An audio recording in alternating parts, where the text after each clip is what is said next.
Bonjour à tous, ici Astalis et on se retrouve pour cette 7e vidéo consacrée à la résolution des cuboïdes. Le but de cette 7e vidéo, c'est de vous montrer comment résoudre facilement un 3 par 3 par 4 qu'on appelle également double domino. Mon exemplaire du 3 par 3 par 4 reprend le thème de couleur habituel d'un cube standard, avec les couleurs blanches et jaunes affectées aux faces carrées. Si ce n'est pas le cas du vôtre, vous devrez adapter la suite de mes commentaires à votre propre exemplaire.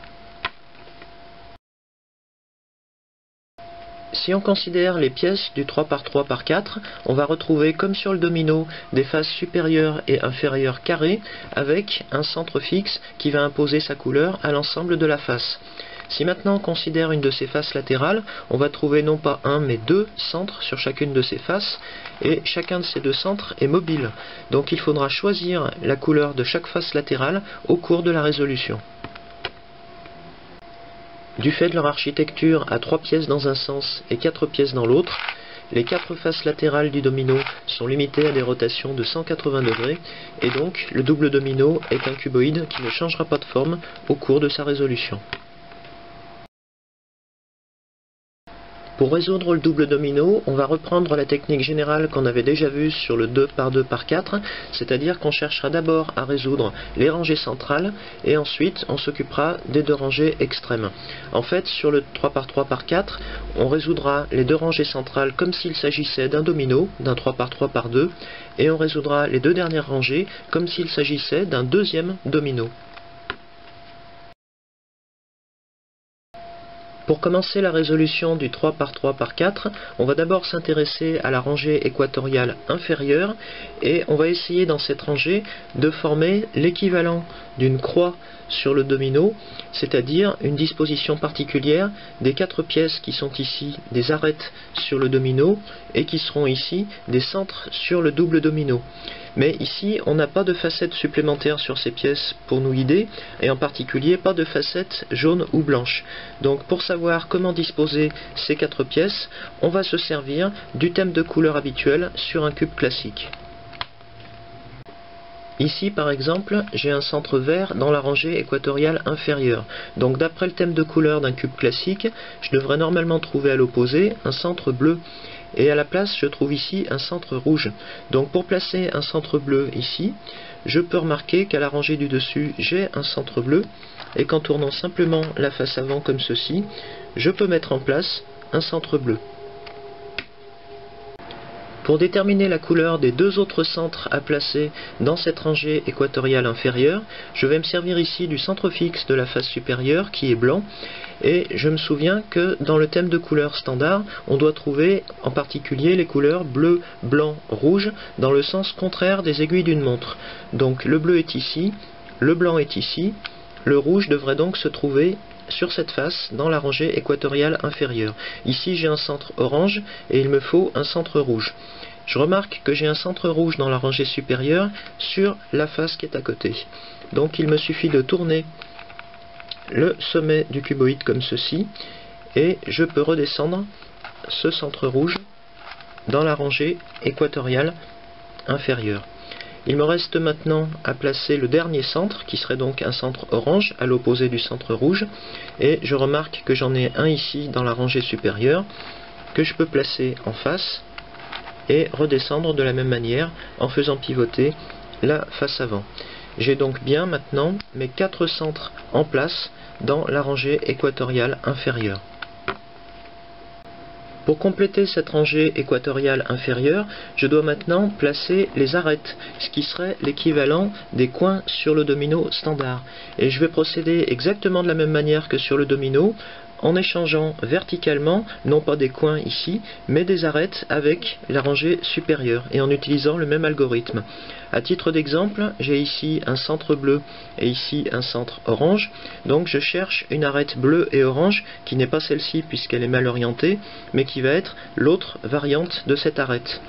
Et cette autre variante, je la trouve ici sur la rangée supérieure, et pour la placer dans la rangée du dessous, je vais utiliser l'algorithme qu'on a déjà vu.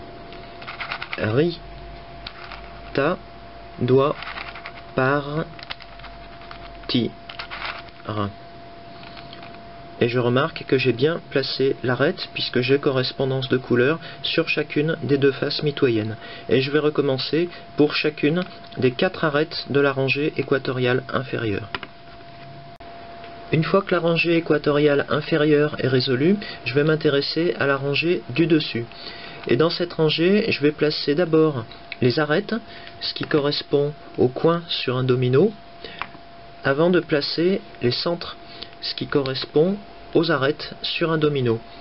Pour cela, je vais utiliser exactement les mêmes orientations de départ, les mêmes principes et les mêmes algorithmes. Une fois que mes 2 rangées équatoriales sont résolues, je vais m'intéresser à la face supérieure où je vais essayer de reconstituer une croix blanche autour du centre fixe blanc. Ici, je m'aperçois que j'ai déjà une arête blanche en place, l'arête blanche et rouge, et si je me souviens du thème de couleur standard sur un cube, je sais qu'en face de la couleur rouge doit normalement se trouver la couleur orange. Donc je vais aller chercher sur la face inférieure l'arête blanche et orange, et je vais la placer à l'opposé de l'arête blanche et rouge sur la face supérieure.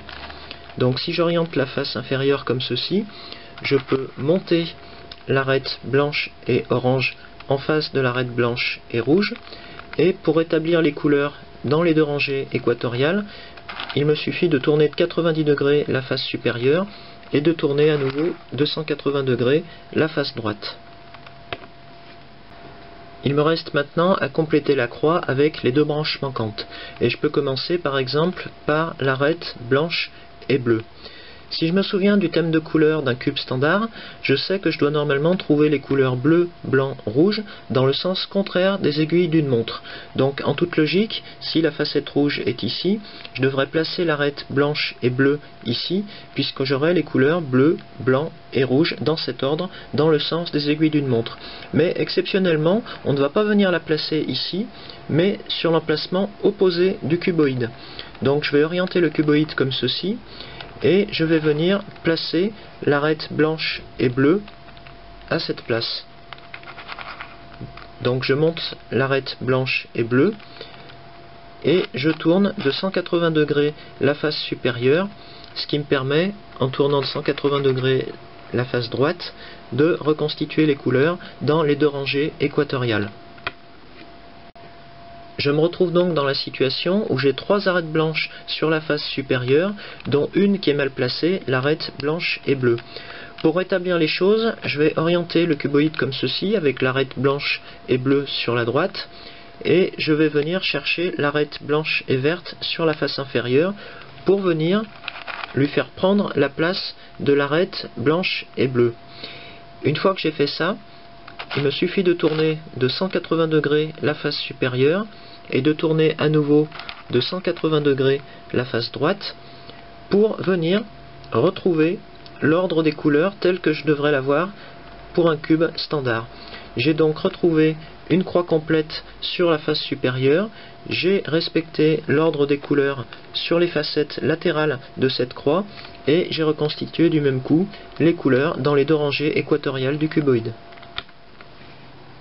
Pour la suite de la résolution du cuboïde, il me reste à orienter la face supérieure pour obtenir une correspondance de couleurs entre les branches de la croix et les rangées équatoriales, et je peux ensuite retourner le cuboïde pour placer cette rangée en position inférieure. Mes arêtes sont déjà en place dans cette rangée inférieure, il me reste donc à placer les coins. Et comme je sais que la face inférieure est de couleur blanche, je vais, de la même manière que pour le domino, chercher ces coins blancs sur la face supérieure pour les redescendre ensuite dans la rangée inférieure. Si je choisis par exemple celui-ci, je remarque qu'il a également comme couleur orange et vert. Donc je vais venir le placer au-dessus de l'emplacement qu'il doit occuper, puisque j'ai ici une arête verte et ici une arête orange. Et je vais appliquer l'algorithme qu'on a déjà utilisé dans le cas du domino. Ri, ta, doit, par, ti, r. Et au terme de ces rotations, je constate 2 choses. La première, c'est que ce coin a bien pris place entre les arêtes vertes et oranges de la face inférieure, mais j'ai aussi une permutation qui s'est effectuée entre ces arêtes et les arêtes de la face arrière du cube. Et ce phénomène, je vais le retrouver à chaque fois que je ferai descendre un coin de la face supérieure à la face inférieure. C'est un phénomène qu'on va également retrouver sur tous les cuboïdes plus complexes. À titre d'exemple, je vais placer un autre coin blanc dans la rangée inférieure, tout en annulant la permutation des arêtes droites du cuboïde. Ici, je vois que j'ai un coin blanc qui a également comme couleur le rouge et le vert. Donc ce coin blanc doit finalement être placé à cet emplacement entre les arêtes de couleur rouge et verte. Mais plutôt que le descendre comme ceci et créer une nouvelle permutation sur les arêtes droites du cuboïde, je vais garder le cuboïde orienté de cette manière avec les arêtes permutées du côté droit et je vais tourner la face inférieure pour venir placer l'emplacement entre les arêtes rouges et vertes ici à la verticale de ces arêtes permutées. Je vais donc également tourner la face supérieure pour amener ce coin blanc à la verticale de son emplacement final et je vais reprendre le même algorithme. Ri, ta, doigt, par, ti, rin. Je constate que j'ai bien placé le coin blanc, rouge et vert entre les arêtes de couleur correspondante et j'ai annulé la permutation des arêtes droites du cuboïde. Pour établir la rangée inférieure, il me suffit de l'orienter comme ceci. Ici, je viens de terminer la résolution de la rangée inférieure du cuboïde et je vois que dans mon cas, persiste toujours cette permutation des arêtes droites du cuboïde. Ce ne sera peut-être pas votre cas, car en réalité, tout dépend du nombre de fois que vous avez dû permuter verticalement les coins du cuboïde. En effet, l'algorithme qui sert à le faire utilise un nombre impair de rotation de la face droite, ce qui crée et fait disparaître en alternance cette permutation d'arêtes. Mais on va voir que ce n'est pas gênant pour la suite, puisqu'on pourra rétablir les choses en toute fin de résolution du 3×3×4. Je vais donc poursuivre la résolution par celle de la rangée supérieure, en gardant bien sur la droite, si elle existe encore, cette permutation des arêtes du cuboïde. À titre d'exemple, je vais vous montrer comment placer les coins de la rangée supérieure de la même façon qu'on le ferait sur un domino. Ici, j'ai repéré une face où les deux coins supérieurs ont la même couleur. Je vais donc placer ces coins sur la gauche et appliquer l'algorithme qui va me permettre de permuter les deux autres coins. Ri, ta, a, deux parties, donc par, ti, d'avance. Et toi, une partie de retard. Et je rétablis l'orientation de la rangée inférieure.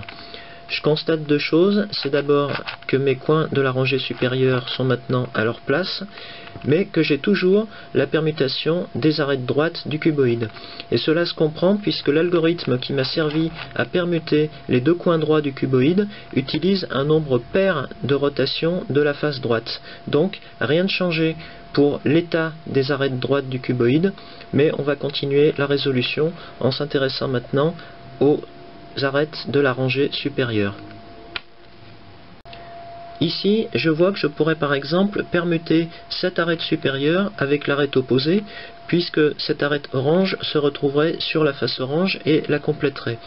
Mais puisque je ne peux pas tourner l'ensemble du cuboïde, du fait de la permutation d'arêtes droites, je vais tourner d'abord la rangée supérieure pour placer les arêtes à permuter sur les faces avant et arrière, et je vais appliquer maintenant l'algorithme. Donc 3 vertus, ça fait vertu, vertu, vertu. Et je constate deux choses. J'ai bien permuté entre elles les deux arêtes supérieures, mais j'ai également annulé la permutation des arêtes droites du cuboïde. En effet, cet algorithme, qui permet de permuter deux arêtes opposées sur la rangée supérieure, utilise un nombre impair de rotation de la face droite. Donc dans ce cas de figure, je peux annuler la permutation des arêtes droites du cuboïde. Et ici, je rétablis l'orientation de la rangée supérieure. Il me reste à permuter ces deux dernières arêtes. Je vais donc appliquer l'algorithme qui permet de le faire. avec 2 rasta et 2 portugais, portugais, je désertais sans avertir.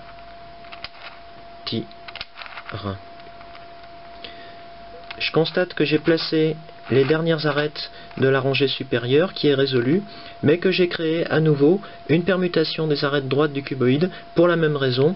C'est le nombre impair de rotation impliqué dans cet algorithme qui a fait réapparaître cette permutation. Et je vais maintenant vous montrer comment résoudre ce problème si jamais il persiste à la fin de la résolution du 3×3×4.